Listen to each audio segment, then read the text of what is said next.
Hello, I'm Dale Yurton, and welcome to our study on the art of teaching. I'm sharing in some practical lessons about how we can improve our teaching skills.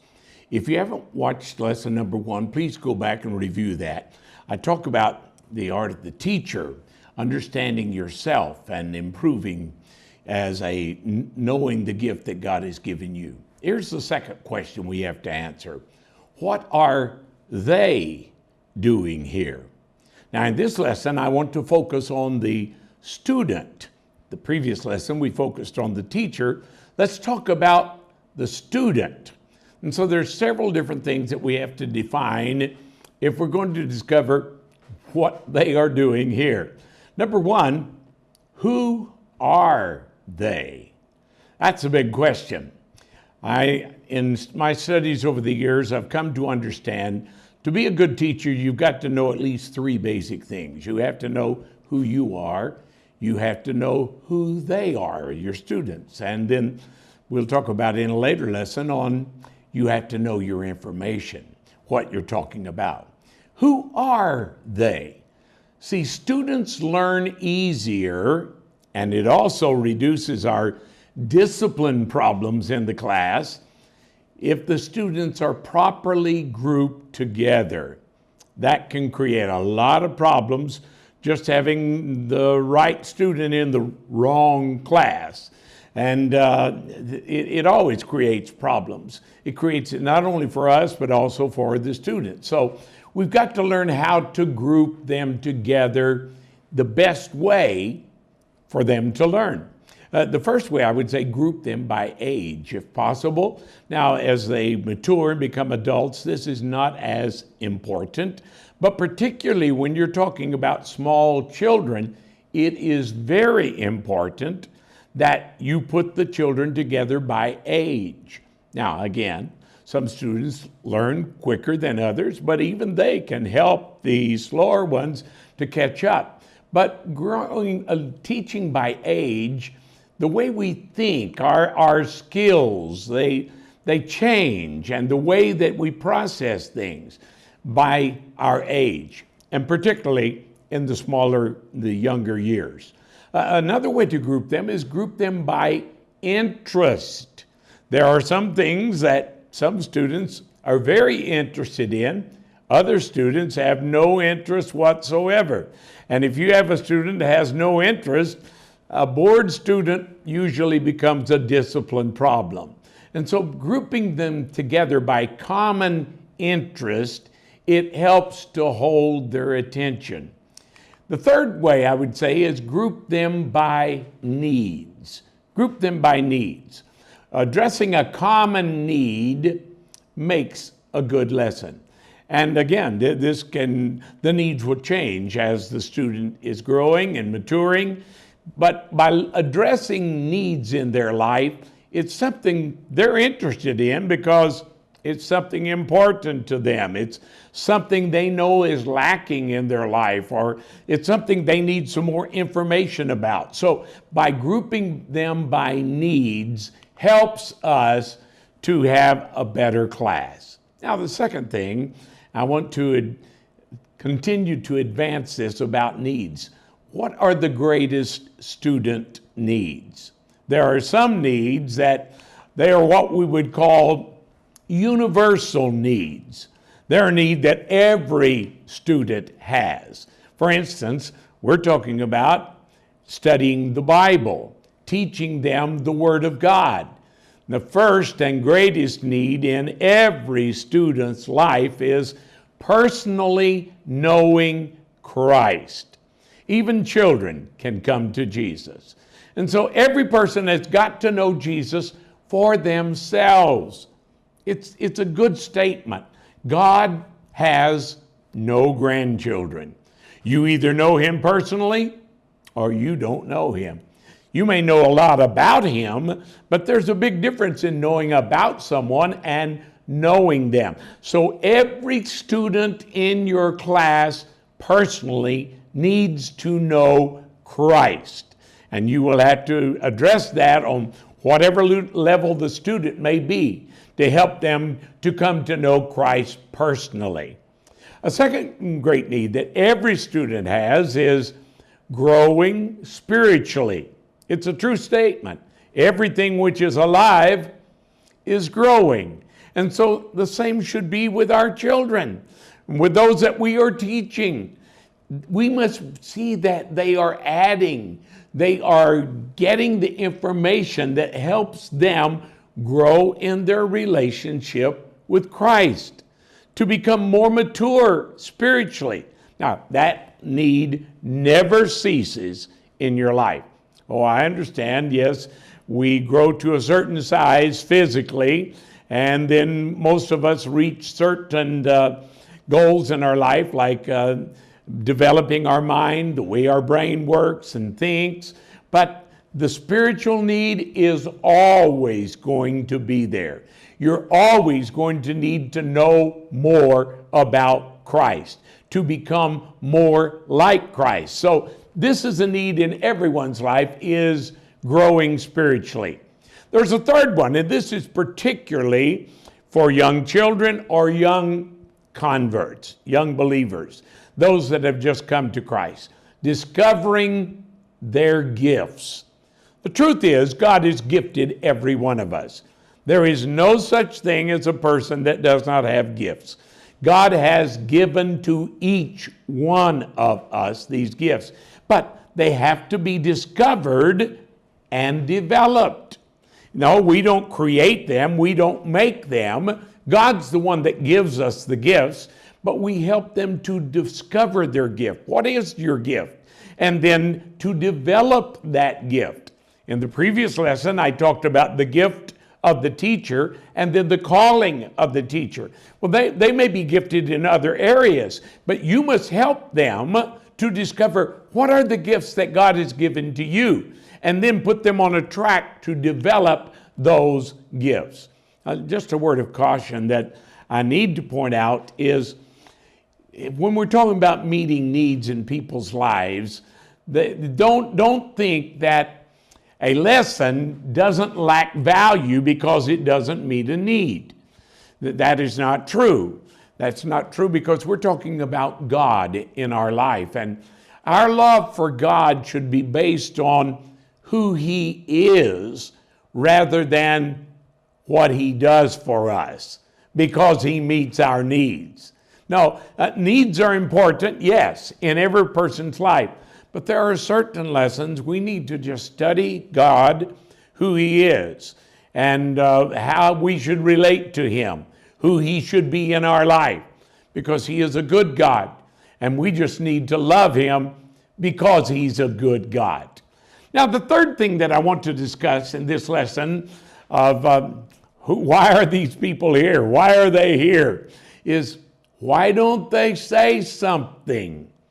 Now, again, teachers are the primary source of developing interaction in a class.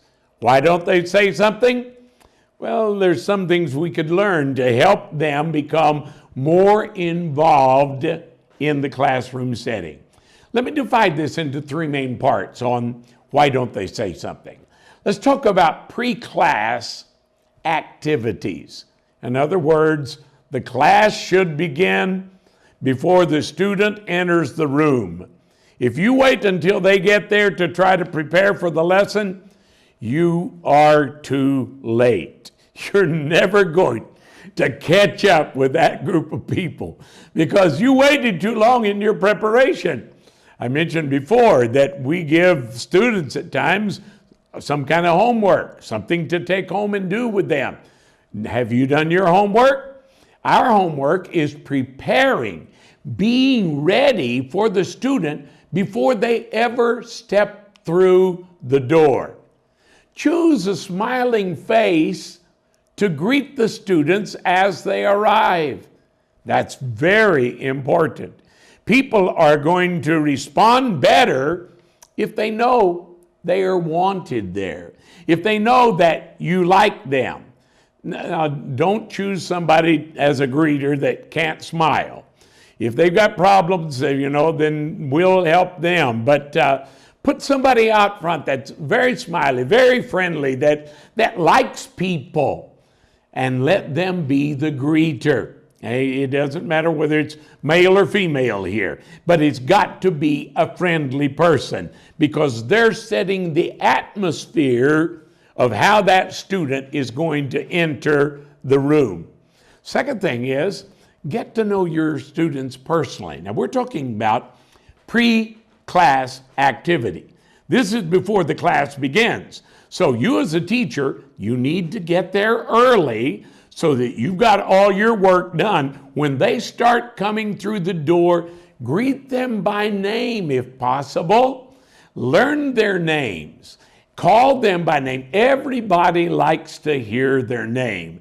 And just using their name by interacting with them before the class begins. Don't wait until it starts to start your teaching. No. The interaction, and you need to start this the moment they step through the door. They should have already been greeted by some smiley, friendly person, and now here you are calling their name. You ask them some questions about themselves. Ask them how their week was, if they're having a good day. Just some informal talk with them. It helps so much to get the class started the right way. Unhappy students tend to make those around them unhappy. But if you can do things that let the students know you care about them, I would suggest for new students particularly, use name tags. Name tags. Just you writing it down. Yes, you need to write it down. It helps you to remember. It helps you to pronounce it properly. And then give the name tag to them to wear for that day. Make something special about it. We have these new students and introduce them to the class. All you're doing here is setting the atmosphere for a good class. Now, let me mention another thing that you need to be aware of. In certain classes, these are more important than others, is what I would call care groups. Care groups. In other words, there are times that you will have people that come to your class that have a special need. Let's say a child has fallen and has broken their leg or injured their leg and they're walking with a crutch or something. Put them in a special place, a place where they can reach the crutch and it's handy, but then assign someone to help them. What I'm talking about here is developing an atmosphere for caring. Assign someone that is a caring person to assist them. Now, I use the illustration of someone that's having a need walking with a crutch or such, but there's all kinds of needs, problems that arise in people's lives. And so just have people that you notice, and again, try to get someone that's friendly, someone that likes to help, someone that enjoys doing this, and meet the special needs in their lives. Now, let's go to the second part of why don't they say something. Let's talk about class time programs. Now, in this lesson and the next lesson, I'm going to be discussing a lot of different ideas of things that you can do to help your class be a good class, not be a boring class. First, as they enter the room and everybody's seated, it's time to begin. Start on time. Start the class with a short, polite prayer. Now, I'm emphasizing those words intentionally. It needs to be short. This is not a prayer meeting. No, you can do this in 30 seconds or even less, but you need to do a short, polite prayer. By that I'm saying you're not, interceding in prayer for something. No, it's just asking God's favor and blessing on our class today. You're setting the atmosphere, a tone that focuses them on God. That God, this is all about God. And so you're setting the atmosphere for them. Another thing you need to do as a teacher is move around the classroom. Teach from different physical positions.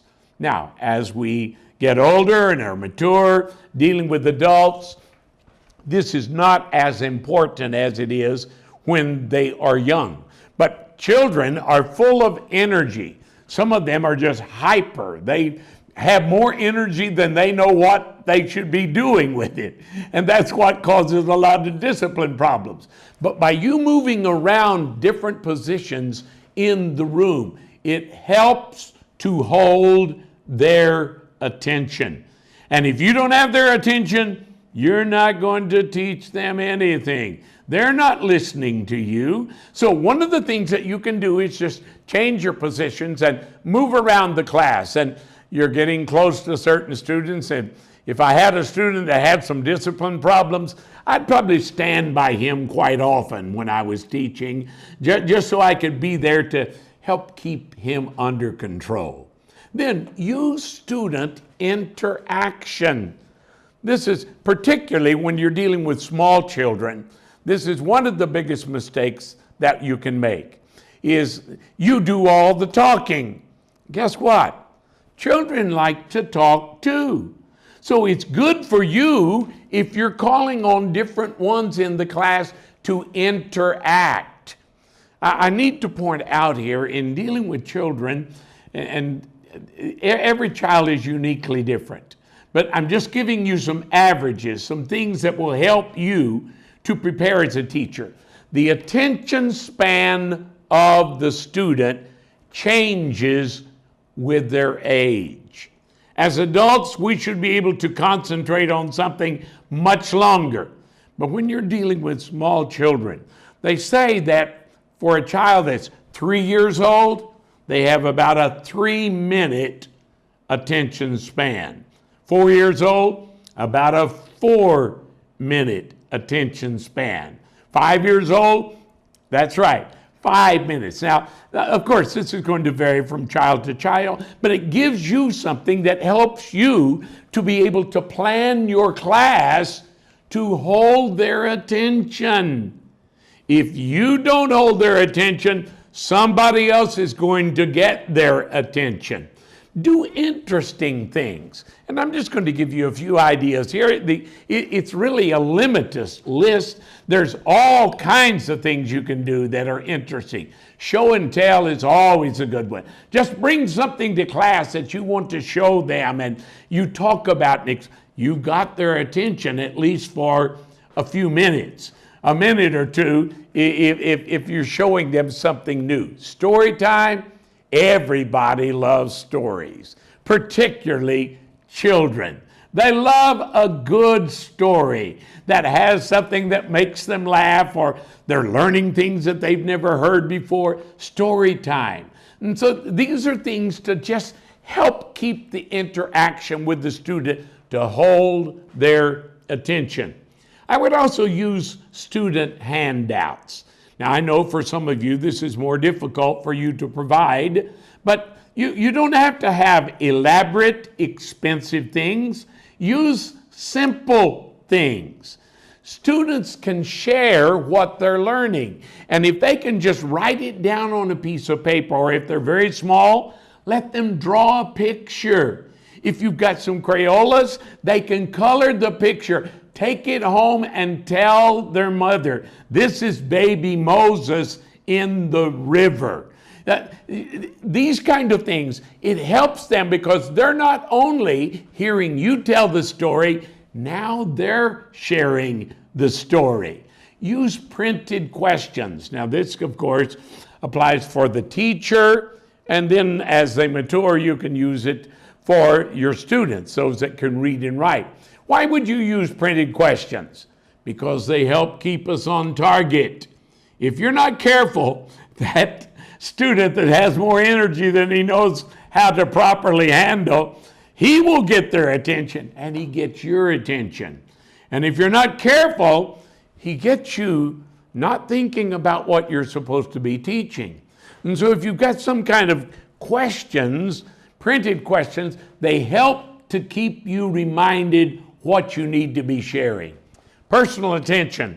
Now, you need helpers to be able to do this, because if you are teaching in a class alone, and I don't advise that, I invite always Get you someone to help you, to assist you, because there's just things that arise that need to be done. And if you have to do them, then you're neglecting the students.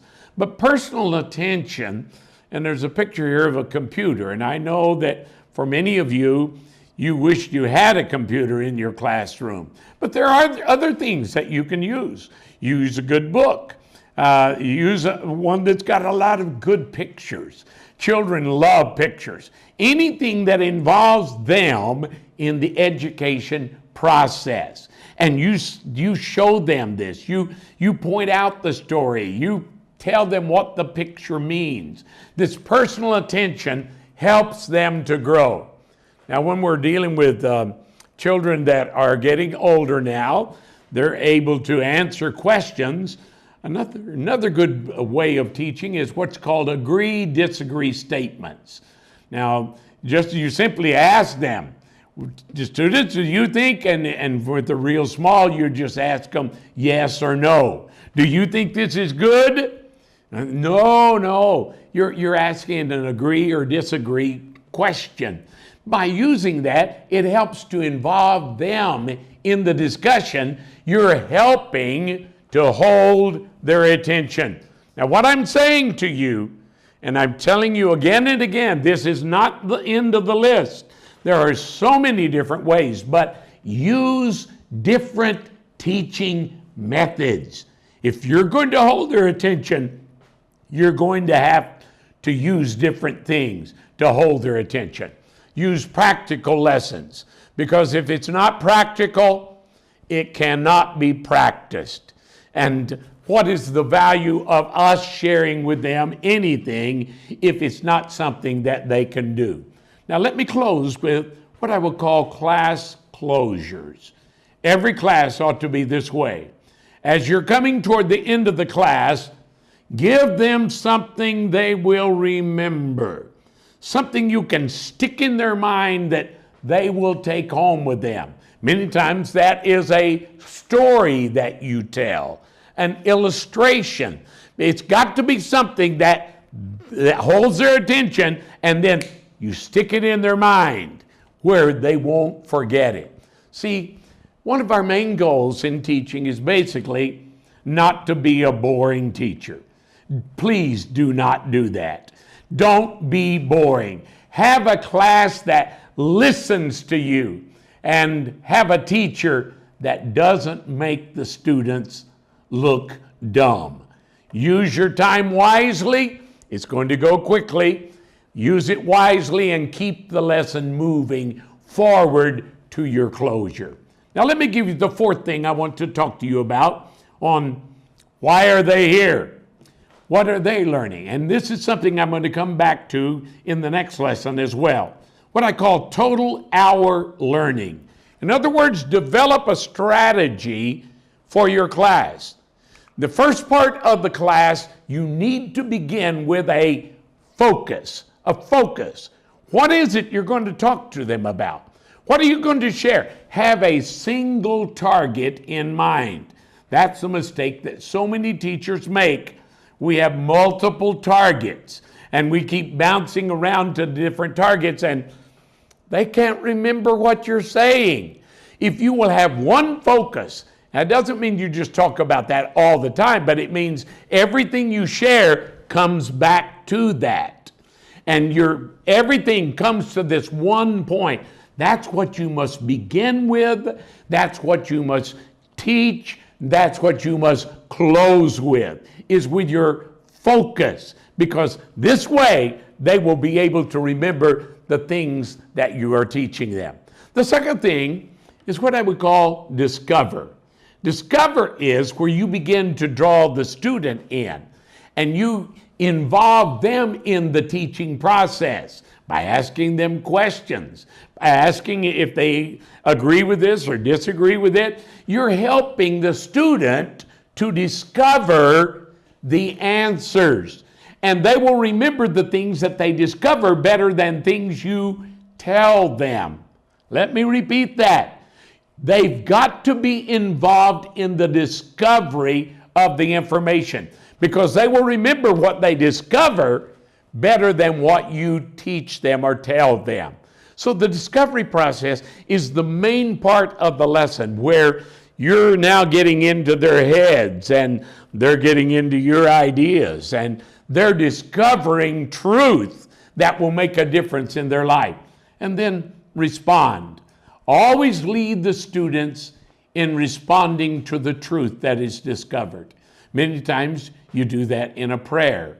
Many times you do that by allowing them to talk among themselves. But they must respond, because there's where it becomes practical, where you can put the truth they've discovered into practice. And without that, there is really little value in the class that you have taught. So help them to discover the information and put it into practice.